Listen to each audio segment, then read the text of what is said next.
welcome back to my channel. Now today I have a fun tag video. I've been tagged by Onni from beautifymeeh, so thank you so much.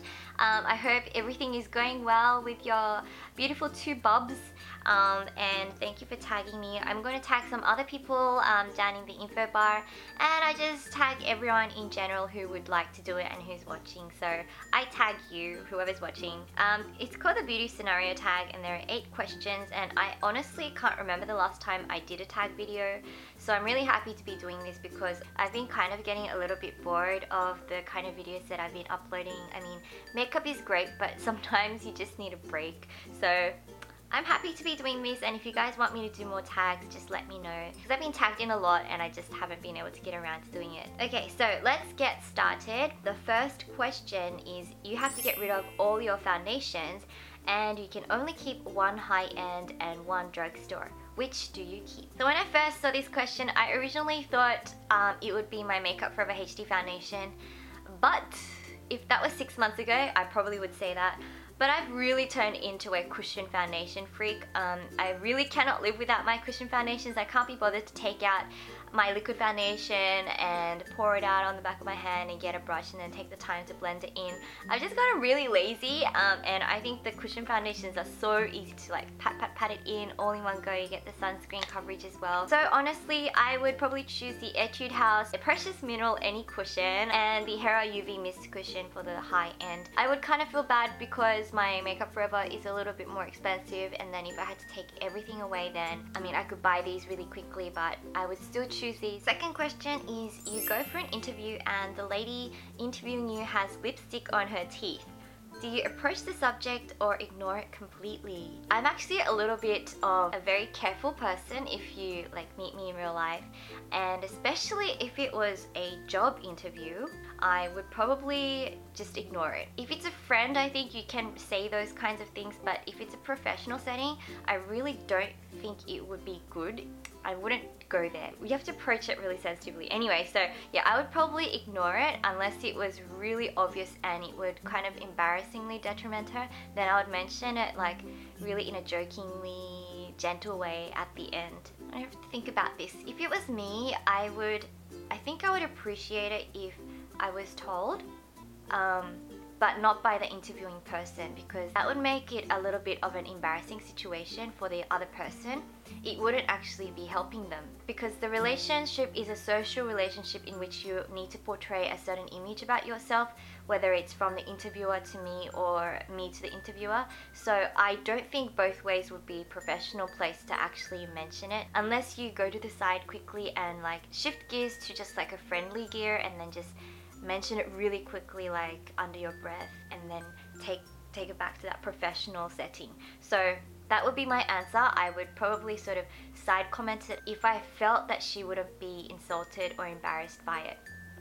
Number 3 is you're not feeling yourself and you need a pick-me-up lipstick. Which one do you go for? The one that I would go for is the Aritam Honey Melting Tint in the pink lemonade. It's just a really gorgeous sorbet color, and I'm actually wearing it today on my lips as well. This makes me feel really happy whenever I'm wearing it. It's everything. It's the color, it's the smell, and it's the nice moisturizing feeling on your lips. So this is definitely a pick-me-up lipstick for me. Although it's not really a lipstick, it's a tint, but it still counts. Number 4, you go back in time for a day to your teenage years. How would you do your hair and makeup differently? When I was a teenager, I had bleached hair. My hair was always like a medium brown with blonde streaks going through, or sometimes it would be red and I'll just like change up the color. And makeup wise, I seriously had no idea. All I did was eyeliner, and it would be like gothic kind of eyeliner all the way along my bottom rims and at the top, and it would be sort of like gangster chic style. So if I had to go back and tell myself to change things, I'd just be like, no. Just be like, Hair wise, I think it was okay. Hair wise, I think my hair was actually better back when I was a teenager. I actually am keeping my hair this kind of dark shade because I can't actually dye it at the moment, because I went over it with black due to a bleaching accident in which a henna that I had previously done affected the bleach that I wanted to do in order to get a light brown color. But now I can't, so I'm just growing up. So I actually like my hair from my teenage days. In terms of makeup, I would probably make myself sit down and watch my everyday makeup tutorial and learn from there. Number 5, you ask your hairdresser for a shorter length pixie lot haircut, but they hear you wrong and give you a pixie haircut.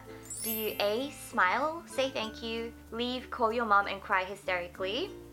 B, cry in the chair and things get awkward?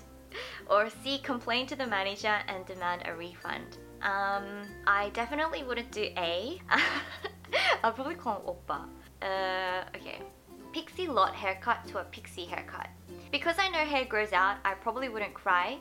But judging from my previous experience in which my hair got bleached and then it became all fluoro aqua green, and then I realized that that was my permanent hair color and I couldn't do anything to it, and that meant that I had to wait for years for it to grow out. I haven't even told you guys my hair story, so that's actually what happened. And I actually did shed a few tears at that moment because they bleached it again and then it got even worse green, and I just realized it was a permanent thing. I actually started crying a little bit, and it was not something that I planned, and I really did not want to cry because I didn't want to make the hairdresser feel bad. But it happened, so I really cannot answer this question because I don't know. I don't know. I'm kind of unpredictable. But if it was just a haircut, I think I'll just tell them while they're actually cutting it that that's a bit shorter than what I told them. And so I'd make sure that they wouldn't cut my hair that short. But if they cut it a bit too short, I'll just grow it out and I'll just say thank you and then call Oppa and tell him, and he'll probably be more upset than me. Oppa cares more about my haircuts than I do. Friend surprises you with a 4-day city break and you have 1 hour to pack. Which Do It All palette do you pack in your makeup bag? When I was thinking about it, I couldn't decide between these two palettes. Because first of all, I chose the Too Faced Natural Eyes palette because it has gorgeous colors for everyday makeup, and also because it's got these like highlight colors, and also this color here, you can use it for contouring and highlight. So I was going to choose this, but then I realized if it's a Do It All palette and it needs to have other things for my face, then I'll probably choose this kind of palette that has like everything in it. My Dior palette, and everything's falling apart. Looks like that, and it has 6 different shades. So it has like a purples area and then browns, so it would give me a little bit of option.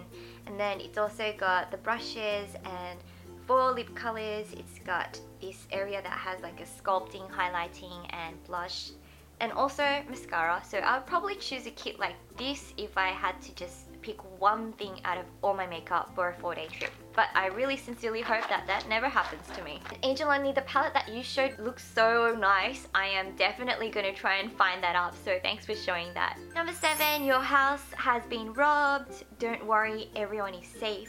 But your beauty stash has been raided. What's the product you really hope is safe? Okay, so everyone's safe, so that's good. This is hard because we have like loads of makeup, so I would actually really worry about a lot of items, not just one. Probably my naked palettes, and then my foundations because they're the most expensive products, and then I would probably worry about my makeup brushes, because makeup brushes I've been collecting for years and years, and they are really expensive if you start collecting them. So yeah, actually I would probably worry most about my makeup brushes, although I could probably just buy them again. Money wise and also my time and heart wise, I've invested a lot into my makeup brushes, so that's probably what I'll be worried about most. And final question, your friend borrows your makeup and returns it in awful condition. Do you A, just pretend you haven't noticed, B, ask them to repurchase it, or C, secretly do the same thing to something of theirs? Okay, if my friend borrows my makeup, I actually wouldn't lend it to them. I would just give it to them. I'm the type that just gives away heaps of my stuff to my friends anyway. Like, I love giving gifts to people. If they didn't get offended that I give them something that I've actually used, then I'll just give it to them. And if they returned it to me in awful condition, I'll just be like, no, just keep it, it's okay. And I'll probably try and get them a new one in good condition. Like, honestly, for me, I don't know why, but I really care a lot about the people that I love around me having good quality makeup, because it's just, for me, I don't know, maybe I've become very Korean or something, because Koreans really care about making their friends and family look and feel good. So maybe for me it's just something like that. But I really like to give people good stuff, and so I would actually feel bad to my friend if she ruined it, because that means that she can't enjoy it properly, and I would actually probably try and buy a new one for her, or just get like something better next time and give it to her as a surprise present or something. Yeah, that's actually what I would probably do. Secretly doing the same thing to something of theirs. Oh my goodness, that's a scary friend. So yeah, that's it for this tag. I hope you guys enjoyed it. Give it a thumbs up if you did, and leave a comment down below for me to see. You can answer one of these questions instead of doing the whole tag if you want, for me to see and get to know you guys as well. And yeah, I hope you guys are having a great week, and I will see you soon. Bye! The moon and stars, they wept. The morning sun was dead. The savior of the